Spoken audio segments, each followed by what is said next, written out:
Timeless chronicles में आपका स्वागत है। जानेंगे जो विश्व इतिहास की सबसे महत्वपूर्ण घटनाओं में से एक है, रोमन साम्राज्य का पतन। रोमन साम्राज्य का पतन एक धीमी प्रक्रिया थी जो आंतरिक कमजोरियों और बाहरी दबावों के संयोजन से आकार ली गई थी।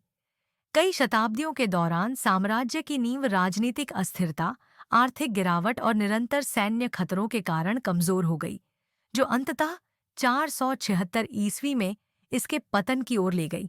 राजनीतिक भ्रष्टाचार और अस्थिरता। रोम के पतन का एक प्रमुख कारण लगातार राजनीतिक अस्थिरता थी।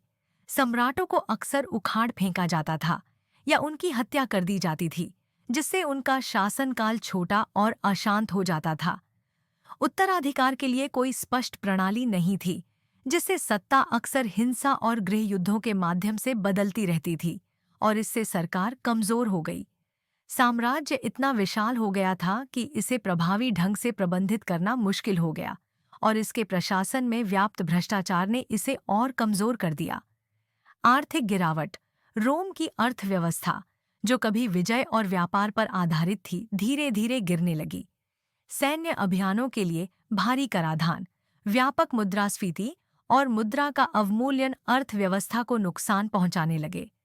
गुलाम श्रम पर अत्यधिक निर्भरता के कारण तकनीकी प्रगति धीमी हो गई, जबकि खाद्य संकट और कृषि उत्पादकता में गिरावट ने व्यापक गरीबी और अकाल को जन्म दिया। सैन्य क्षय और बर्बर आक्रमण। एक समय के शक्तिशाली रोमन सैन्य बल धीरे धीरे कमजोर हो गए। अपने विशाल सीमाओं की रक्षा के लिए साम्राज्य ने बर्बर मूल के सैनिकों और भाड़े के सैनिकों पर अधिक निर्भरता दिखाई, जो रोम के प्रति वफादार नहीं थे। इस सैन्य कमजोरियों ने जर्मनिक जनजातियों जैसे विसिगोथ, वैंडल और ऑस्ट्रोगोथ के निरंतर आक्रमणों को रोकना कठिन बना दिया।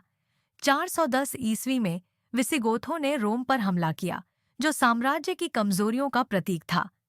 पूर्वी दिशा से हून नेता अत्तिला ने भी साम्राज्य पर दबाव बनाया। साम्राज्य का विभाजन। 285 ईस्वी में सम्राट डायोक्लेशियन ने साम्राज्य को पूर्वी और पश्चिमी भागों में विभाजित कर दिया, ताकि इसे बेहतर तरीके से प्रबंधित किया जा सके। जबकि पूर्वी रोमन साम्राज्य बीजांटिन समृद्ध हुआ, पश्चिमी रोमन साम्राज्य कमजोर होता गया और आक्रमणों के प्रति अधिक संवेदनशील हो गया। 476 ईस्वी में अंतिम रोमन सम्राट रोमुलस ऑगस्टुलस को जर्मनिक नेता ओडोआकर द्वारा अपदस्थ किया गया, जो पश्चिमी रोमन साम्राज्य के अंत का प्रतीक था। राजनीतिक पतन, आर्थिक समस्याएं और बाहरी आक्रमण, इन सभी कारकों के मिलन ने रोम के पतन को अटल बना दिया।